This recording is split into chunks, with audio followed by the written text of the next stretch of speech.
Assalamualaikum warahmatullahi wabarakatuh. Perkenalkan, nama saya Imelda Putri Trinanda. Di sini saya akan mempresentasikan mengenai permasalahan, fokus, dan pertanyaan dalam penelitian kualitatif. Yang pertama ada pengertian permasalahan atau masalah menurut beberapa ahli. Menurut Ari Kunto, dalam bukunya yang berjudulkan Prosedur Penelitian pada bab suatu pendekatan praktik, dikatakan bahwa masalah itu merupakan bagian dari kebutuhan seseorang untuk dipecahkan. Penyebab orang ingin mengadakan penelitian adalah karena ia ingin mendapatkan jawaban dari masalah yang dihadapinya. Sementara itu, Sedarmayanti dan Hidayat dalam bukunya yang berjudul Metodologi Penelitian mengatakan bahwa masalah adalah peristiwa yang terjadi dalam kehidupan kita sehari-hari.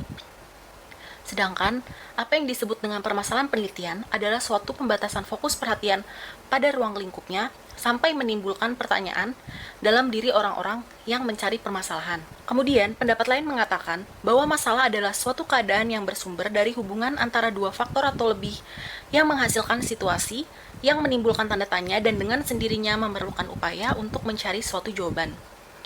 Dari ketiga pendapat mengenai definisi masalah yang sudah saya sampaikan tadi, maka kelompok kami menyimpulkan bahwa masalah adalah rangkaian peristiwa yang terjadi dalam kehidupan sehari-hari yang menimbulkan pertanyaan dalam setiap individu serta secara otomatis membutuhkan upaya untuk mencari suatu jawaban atas masalah yang dihadapinya tersebut.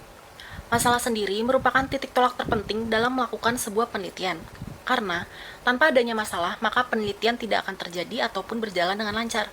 Oleh karena itu, langkah pertama yang harus dilakukan dalam rangka mengadakan sebuah penelitian adalah mencari atau memilih sebuah masalah untuk diteliti, baik itu permasalahan kualitatif maupun permasalahan kuantitatif.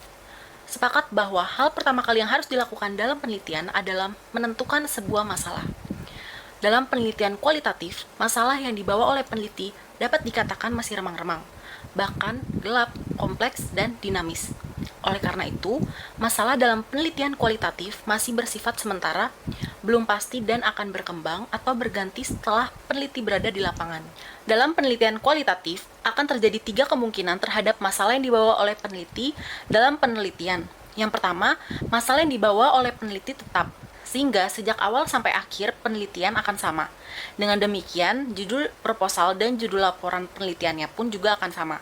Yang kedua, masalah yang dibawa peneliti setelah memasuki penelitian berkembang, yaitu memperluas atau memperdalam masalah yang telah disiapkan. Dengan demikian, tidak terlalu banyak perubahan dan judul penelitian cukup disempurnakan. Yang terakhir, masalah yang dibawa peneliti setelah memasuki lapangan berubah total, sehingga harus mengganti masalah. Dengan demikian, judul proposal dengan judul penelitian tidak sama dan judulnya akan diganti. Lalu, pada poin yang kedua ada mencari dan menentukan permasalahan. Setiap permasalahan yang akan dilakukan harus selalu berangkat dari sebuah permasalahan. Walaupun diakui bahwa mencari dan menentukan masalah penelitian bukanlah suatu hal yang mudah. Oleh karena itu, untuk menentukan masalah penelitian, kita harus mengetahui terlebih dahulu apa yang menjadi permasalahannya.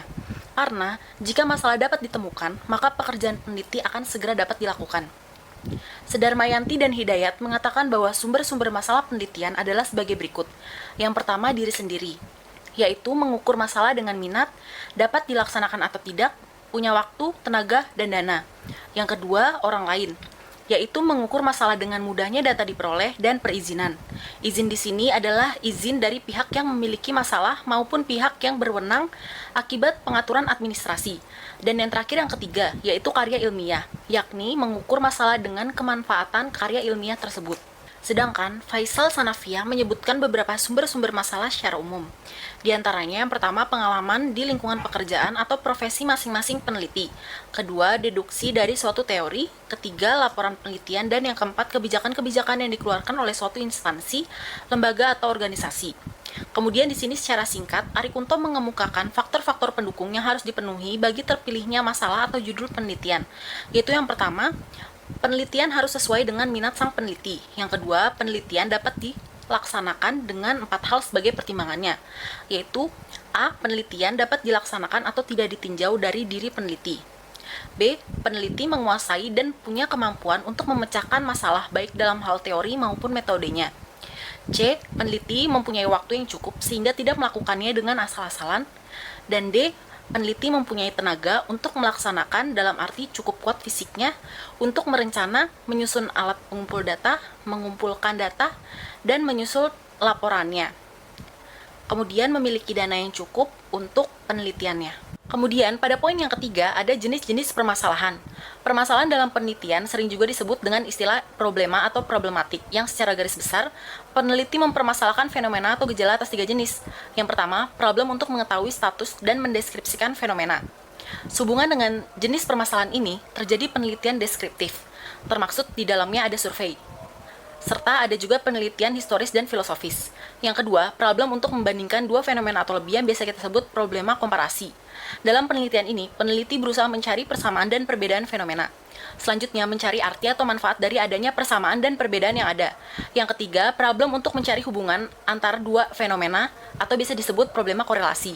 Terdapat dua macam problema korelasi, yaitu yang pertama korelasi sejajar dan yang kedua korelasi sebab akibat. Kemudian, pada poin yang keempat, itu ada memfokuskan permasalahan. Dalam penelitian kualitatif, masalah itu bertumpu pada suatu fokus, yang berarti pembatasan masalah itu sendiri merupakan suatu usaha pembatasan dalam sebuah penelitian yang bertujuan agar mengetahui secara jelas mengenai batasan-batasan apa saja atau untuk mengetahui ruang lingkup yang akan diteliti, supaya sasaran penelitian tidak terlalu luas. Dua maksud yang ingin dicapai dengan merumuskan masalah penelitian melalui fokus diantaranya yang pertama, menetapkan fokus itu dapat membantu dalam membatasi penelitian. Yang kedua, penetapan fokus dapat membantu dalam mengidentifikasi data-data mana yang dibutuhkan dan mana yang tidak dibutuhkan. Lalu di sini terdapat 4 alternatif dalam menetapkan fokus penelitian. Yang pertama, menetapkan fokus dalam permasalahan yang disarankan oleh informan. Yang kedua, menetapkan fokus berdasarkan domain-domain tertentu atau organizing domain. Yang ketiga, menetapkan fokus yang memiliki nilai temuan untuk mengembangkan impact. Yang keempat, menetapkan fokus berdasarkan permasalahan yang terkait dengan teori-teori yang ada. Lalu ada 5 kriteria lain dalam menentukan fokus dalam penelitian kualitatif. Yang pertama ada interesting, yaitu menentukan fokus masalah yang akan diteliti yang menarik bagi peneliti maupun semua kalangan. Kedua ada aktual, yaitu bersifat kekinian atau yang terjadi saat ini. Ketiga yaitu monumental, yaitu masalah yang selalu bisa diingat oleh masyarakat. Yang keempat spektakuler, maksudnya masalah yang dipilih merupakan masalah yang menakjubkan, di mana akan menarik banyak perhatian orang. Dan yang terakhir itu ada fokus pada tema tertentu, yaitu fokus masalah itu pada tema tertentu saja agar tidak melebar dan meluas. Dalam penelitian kualitatif, terdapat 3 kemungkinan mengenai masalah yang akan diteliti. Yang pertama, masalah tetap, yaitu masalah yang kita teliti itu tetap dan tidak berubah karena apa yang mau kita teliti itu ada atau sesuai dengan latar penelitian. Yang kedua, masalah berkembang, yaitu masalah bisa berkembang jika ketika kita telah di latar penelitian ternyata ada hal-hal atau data-data baru yang sebelumnya tidak kita duga atau justru kita menduga ada ternyata tidak ada. Yang ketiga, masalah perubahan total. Masalah bisa berubah total jika si peneliti sudah mengetahui kenyataan di lapangan yang bertentangan atau tidak sesuai dengan fokus masalahnya. Sekian presentasi dari saya, kurang lebihnya saya mohon maaf, akan dilanjutkan oleh rekan saya yang lainnya. Wassalamualaikum warahmatullahi wabarakatuh. Saya Tisha ingin menjelaskan prinsip-prinsip perumusan masalah kualitatif. Dalam merumuskan masalah, itu terdapat prinsip-prinsip yang dijadikan pegangan atau patokan bagi para peneliti. Prinsip-prinsip ini ditarik dari hasil pengkajian perumusan masalah dan bertujuan agar bisa dijadikan pegangan dan patokan bagi para peneliti. Dalam buku Meleong pada tahun 2010, halaman 112 sampai 119, terdapat 9 prinsip dalam perumusan masalah. Yang pertama itu prinsip yang berkaitan dengan teori atas dasar. Dari dasar.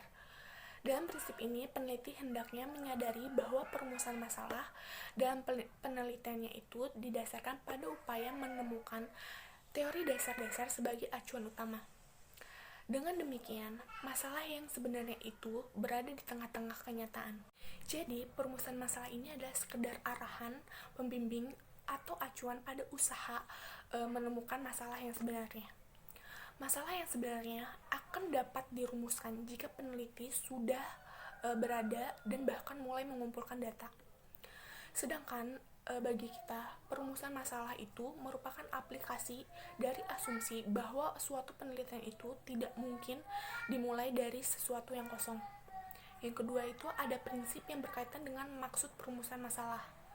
Pada dasarnya, penelitian kualitatif adalah upaya penemuan dan penyesuaian teori baru, lebih dari sekedar menguji, mengkonfirmasi, atau verifikasi suatu teori yang berlaku. Dengan demikian, perumusan masalah di sini dimaksudkan untuk menunjang upaya penemuan dan penyusunan teori substansif, yaitu teori yang bersumber dari data. Namun, tetap saja prinsip ini tidak membatasi kita jika ingin menguji suatu teori yang berlaku, karena adanya pandangan bahwa penemuan teori yang baru lebih dari sekedar menguji teori yang sedang berlaku. Perumusan masalah yang bersifat tentatif ini yang kemudian diubah, dimodifikasi, dan disempurnakan pada latar penelitian akan memperkaya khazanah ilmu pengetahuan dalam dunia ilmu. Dengan demikian, perumusan masalah mungkin bisa terjadi 2 kali atau lebih mengalami perubahan dan penyempurnaan. Inilah salah satu ciri khas penelitian kualitatif yang memang luas, longgar, dan terbuka. Yang ketiga itu ada prinsip hubungan faktor. Fokus sebagai sumber masalah penelitian adalah rumusan yang terdiri dari 2 atau lebih faktor yang menghasilkan tanda tanya atau kebingungan. Faktor ini bisa berupa konsep, peristiwa, pengalaman, atau fenomena. Maka dengan pengertian itu mengarahkan kita untuk memperhatikan 3 pertimbangan. Pertama, terdapat 2 faktor atau lebih. Kedua, faktor-faktor itu dihubungkan secara logis atau bermakna. Ketiga, hasil penghubungan tadi berupa suatu keadaan yang menimbulkan tanda tanya atau hal yang membingungkan yang memerlukan upaya untuk menjawabnya, yang mana itu bisa dinamakan tujuan penelitian. Hal yang perlu diperhatikan di sini yaitu perumusan masalah ketiga aturan itu terpenuhi. Yang keempat, ada fokus sebagai wahana untuk membatasi studi. Seorang peneliti biasanya memiliki pandangan atau paradigma tertentu yang mana mungkin berasal dari pengalaman atau pengetahuan sebelumnya. Penelitian kualitatif bersifat terbuka dan tidak mengharuskan peneliti harus menganut suatu paradigma tertentu. Namun, apabila peneliti telah menetapkan masalah dan tujuan penelitiannya, misalkan untuk menemukan dan menyusun teori baru yang berasal dari data, maka berarti ia harus benar-benar memegang posisi paradigma alamiahnya. Jika hal itu terjadi, maka perumusan masalah bagi peneliti akan mengarahkan dan membimbingnya pada situasi lapangan bagaimanakah yang akan dipilih dari berbagai latar yang sangat banyak tersedia. Yang kelima, ada prinsip yang berkaitan dengan kriteria inklusi dan eklusi. Ketika peneliti sudah terjun ke lapangan penelitian, maka ia akan banyak mendapatkan data-data baik melalui pengamatan, wawancara, analisis dokumen, dan sebagainya. Perumusan fokus yang baik yang dilakukan sebelum melakukan penelitian di lapangan dan yang mungkin disempurnakan pada saat itu ialah terjun ke lapangan akan membatasi penelitian guna memilih mana data yang relevan dan mana yang tidak. Yang keenam, ada prinsip yang berkaitan dengan bentuk dan cara perumusan masalah. Ada 3 perumusan masalah. Pertama, secara diskusi. Cara penyajiannya adalah dalam bentuk pernyataan secara deskriptif, namun perlu diikuti dengan pertanyaan-pertanyaan penelitian. Yang kedua, secara profesional, yaitu secara langsung menghubungkan faktor-faktor dalam hubungan logis dan bermakna. Dalam hal ini, ada yang disajikan dalam bentuk uraian atau deskriptif, dan ada pula yang langsung dikemukakan dalam bentuk pertanyaan-pertanyaan penelitian. Yang ketiga, secara gabungan, yakni terlebih dahulu disajikan dalam bentuk diskusi, kemudian ditegaskan dalam bentuk proporsional. Yang ketujuh, ada prinsip sehubungan dengan posisi perumusan masalah. Yang dimaksud posisi di sini yaitu kedudukan untuk perumusan masalah diantaranya unsur-unsur lainnya.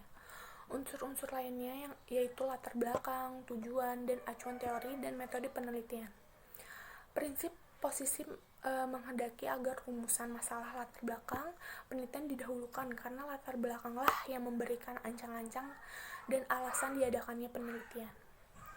Prinsip lainnya ialah hendaknya rumusan masalah itu disusun terlebih dahulu, baru tujuan penelitian, karena tujuan penelitian yang akan menjawab dan menyelesaikan masalah penelitian.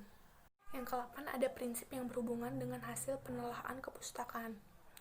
Pada dasarnya, perumusan masalah itu tidak bisa dipisahkan dengan hasil penelaahan kepustakaan yang berkaitan. Hal tersebut diperlukan untuk mempertajam rumusan masalah, walaupun masalah yang sebenarnya bersumber dari data. Penelaahan kepustakaan mengarahkan serta membimbing kita untuk membentuk kategori substantif, walaupun perlu diingat bahwa kategori substantif seharusnya bersumber dari data. Dan yang terakhir, yang ke-9, ada prinsip yang berkaitan dengan penggunaan bahasa. Pada waktu menulis laporan atau artikel hasil penelitian, ketika merumuskan masalah, hendaknya peneliti mempertimbangkan ragam pembacanya sehingga rumusan masalah yang diajukan dapat disesuaikan dengan tingkat kemampuan para pembacanya. Jika disajikan dalam forum ilmiah, mestinya berbeda dengan yang disajikan pada koran yang dibaca oleh orang awam. Selanjutnya, ada fokus dalam penelitian kualitatif. Fokus penelitian dalam penelitian kualitatif berkaitan erat dengan rumusan masalah, di mana rumusan masalah penelitian dijadikan acuan dalam menentukan fokus penelitian. Dalam hal ini, fokus penelitian dapat dikembangkan atau berubah sesuai dengan perkembangan masalah penelitian di lapangan. Hal tersebut sesuai dengan sifat pendekatan kualitatif yang lentur yang mengikuti pola pikir yang empirikal induktif, di mana segala sesuatu dalam penelitian ini ditentukan dari hasil akhir pengumpulan data yang mencerminkan keadaan yang sebenarnya. Pada buku Bungin pada tahun 2003 halaman 41, fokus penelitian mengandung penjelasan mengenai dimensi-dimensi apa yang terjadi pusat perhatian serta kelak dibahas secara mendalam dan tuntas. Tingkat kesempurnaan dari suatu pelayanan yang diharapkan oleh masyarakat sehingga dapat memberikan kepuasan bagi masyarakat. Fokus dalam penelitian ini adalah yang pertama itu keandalan. Kemampuan pegawai dari instansi terkait untuk memberikan pelayanan dengan akurat dan profesional. Contohnya itu, memberikan informasi tentang syarat-syarat dalam pengurusan pembuatan KTP. Yang kedua, ada ketanggapan. Kemampuan pegawai untuk menangkap keinginan masyarakat dan dapat memberikan pelayanan yang dibutuhkan dengan cepat. Yang ketiga, ada kepastian. Kemampuan pegawai untuk meyakinkan masyarakat dalam pengurusan pembuatan KTP untuk mendapatkan pelayanan yang cepat, tepat, dan dapat dipercaya. Yang keempat, ada empati, memberikan perhatian kepada konsumen secara profesional dan istimewa, serta selalu berusaha memahami keluhan dan keinginan mereka. Yang kelima, ada wujud fisik, ruang tunggu yang nyaman, dan pegawai yang berpenampilan menarik. Assalamualaikum warahmatullahi wabarakatuh. Saya Aura Hidra Sativa akan melanjutkan presentasi selanjutnya.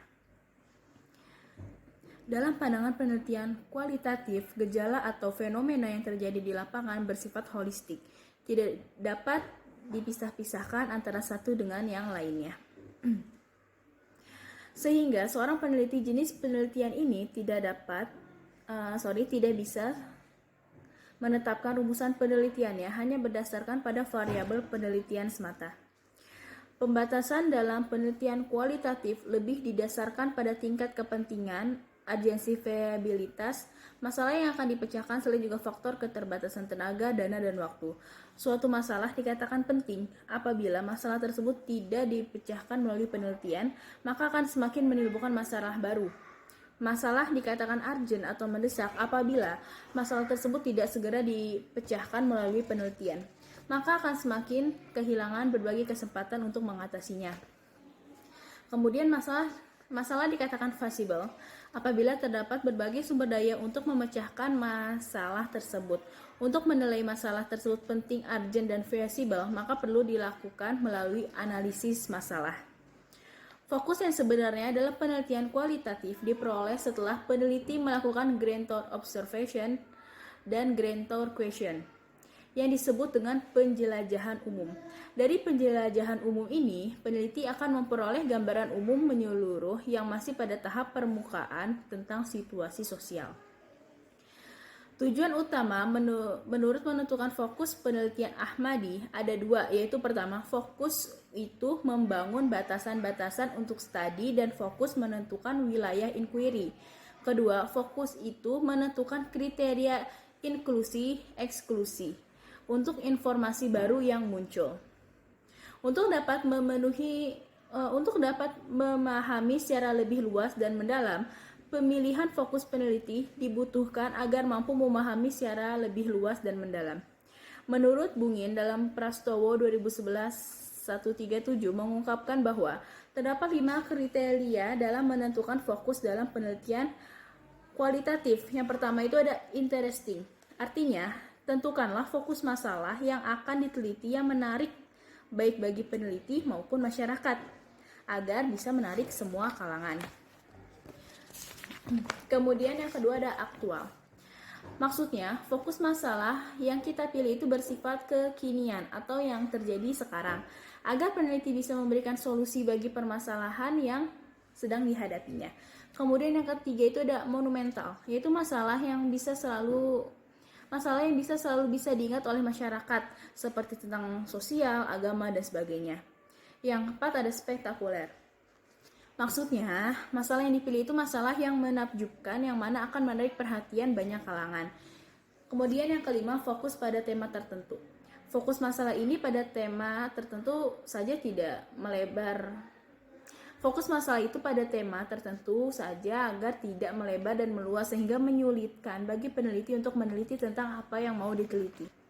Adanya kriteria fokus penelitian membantu peneliti untuk menyusun daftar pertanyaan penelitian agar bisa mengarahkan pada terlaksanaan kegiatan penelitian tersebut.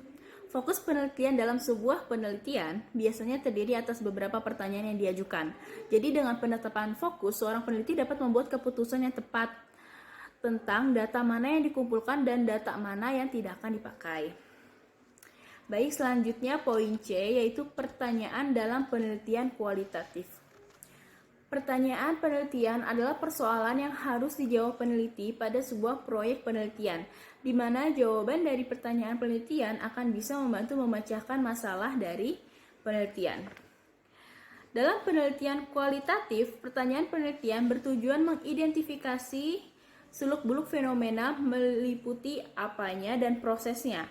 Jadi pertanyaan penelitian kualitatif menunjukkan arah tertentu, what and how tentang fenomena tertentu, tanpa memprediksikan apa yang akan diperoleh seperti hipotesis dalam penelitian kuantitatif. Ada sejumlah metode khas utama untuk menjawab jenis pertanyaan penelitian kualitatif, yaitu wawancara, observasi, fokus grup, dan buku harian atau dokumen lainnya. Selain itu juga tujuan dari pertanyaan penelitian kualitatif adalah untuk mempersempit atau memfokus tujuan riset pada beberapa pertanyaan yang akan dibahas dalam penelitian tersebut. Maka, Criswell itu membedakan antara pertanyaan tujuan dan juga pertanyaan riset penelitian sehingga dapat menerima dengan jelas bagaimana keduanya dikonsepkan dan juga disusun. Mungkin juga bisa memadukan antara keduanya atau hanya mempertanyakan tujuan tanpa mempertanyakan pertanyaan risetnya ditulis sendiri dan dinyatakan secara terpisah dari pertanyaan-pertanyaan tujuan. Untuk mencapai pertanyaan sentral yang bercakupan luas, maka sebaiknya peneliti kualitatif mengajukan pertanyaan yang paling luas yang dapat diajukan untuk menggambarkan permasalahan riset mereka. Di sini ada syarat pertanyaan penelitian. Secara esensi, pertanyaan penelitian bisa diformulasikan dengan cara mengetahui kontradiksi yang terjadi. Yang pertama itu apa yang dibutuhkan dan apa yang tersaji. Yang kedua, apa yang harus terjadi dan apa yang kenyataannya terjadi. Apa yang diinginkan dan apa yang diperoleh. Terdapat syarat yang bisa dianggap sebagai masalah penelitian, berlandaskan penelitian penelitian terdahulu seperti buku, jurnal, dan sebagainya. Berikut syarat masalah penelitian yang berlaku, yakni yang pertama itu terdapat informasi data untuk mengatasi masalah. Yang kedua, pengumpulan data dan informasi yang tersebut menggunakan cara ilmiah, yakni observasi, investigasi, survei, wawancara, kuesioner, dokumentasi, pengujian, dan partisipasi. Yang ketiga, syarat keaslian dapat terpenuhi. Terdapat kajian penelitian terdahulu. Yang keempat, ilmu pengetahuan bisa mendapat tunjangan teoretik dari masalah yang diteliti. Kelima, merupakan masalah atau topik yang sedang ramai dibicarakan. Keenam, masalah atau persoalan yang ada membutuhkan solusi penanganan dengan segera, di mana banyak orang yang membutuhkan. Yang ketujuh, peneliti harus sadar dengan kemampuan dalam pengajuan masalah. Jangan sampai peneliti ini kedodoran. Kemudian yang B, jenis pertanyaan. Berdasarkan pernyataan Creswell 2007 dan Marshall and Rosman 2006, terdapat beberapa jenis pertanyaan berikut diantaranya. Yang pertama itu ada pertanyaan deskriptif. Nah, pertanyaan ini mendeskripsikan sebuah kejadian atau indikasi dari apa yang sedang diteliti. Pertanyaan ini biasanya memakai kata apa dan sering digunakan untuk penelitian ini ya, penelitian kualitatif. Kemudian yang kedua itu ada pertanyaan eksploratoris. Adalah pertanyaan untuk mengetahui indikasi dan kejadian secara luas dan mendalam. Pertanyaan jenis ini biasanya menggunakan kata bagaimana dan lumrah untuk dipakai pada penelitian kualitatif. Yang ketiga ada pertanyaan eksplanatoris. Adanya pertanyaan yang menjabarkan alur terjadinya fenomena yang berhubungan dengan penelitian yang sedang dilaksanakan. Pertanyaan jenis ini dalam praktek yang menggunakan kalimat apa ada kaitan atau pertalian serta dampak antara variabel Y dan X. Kemudian menelaah tinjauan pustaka. Artikel yang dipublikasikan merupakan sumber ide yang sangat baik untuk berbagai pertanyaan penelitian. Sumber-sumber dari sumber inferensi yang sudah terpercaya biasanya pada tingkatan kekhususan yang tepat dan menyarankan pertanyaan penelitian yang berfokus pada hal-hal berikut. A. Mereplikasi proyek penelitian yang sama persis seperti penelitian sebelumnya atau dengan membuat variasi tersendiri terhadap penelitian itu. B. Menyelidiki temuan yang terduga yang terungkap dalam penelitian sebelumnya. C. Melanjutkan saran yang diberikan penulis untuk penelitian mendatang pada akhir suatu artikel. D. Memperluas penjelasan teori yang telah ada juga memperbaruinya dengan teori yang memiliki pembaruan. E. Menantang temuan yang baru dalam penelitian yang akan dilaksanakan. F. Memperhatikan dan turut melaksanakan proses campur tangan dan serta mempertimbangkan hubungan yang saling mengaitkan. Kemudian, berbicara mengenai ide orang lain. Di sini, yang A itu menanyakan orang yang memiliki pengetahuan yang luas mengenai topik untuk pertanyaan mengenai yang telah mereka pikirkan. B. Memberikan pertanyaan sesuai dengan penelitian dan tujuan penelitian yang ingin dicapai. C. Mencari informan atau responden yang berbeda dari pendapat si peneliti untuk mengetahui lebih luas mengenai penelitian dan wawancara yang ada. Selanjutnya, menerapkan kepada konteks tertentu. Poin A. Memfokuskan topik ke dalam periode sejarah atau jangka waktu tertentu. B. Memberikan batasan terhadap topik penelitian yang ingin diraih. C. Mempertimbangkan subgrup atau unit mana yang terlibat dan apakah ada perbedaan antara subgrup atau kategori tersebut. Dan selanjutnya, menetapkan tujuan atau hasil yang diinginkan dalam penelitian. Poin A. Apakah pertanyaan penelitian akan menjadi penelitian dengan jenis eksplorasi, eksplanatori, atau penelitian dengan jenis deskripsi? B. Apakah penelitian tersebut akan melibatkan penelitian terapan atau dasar?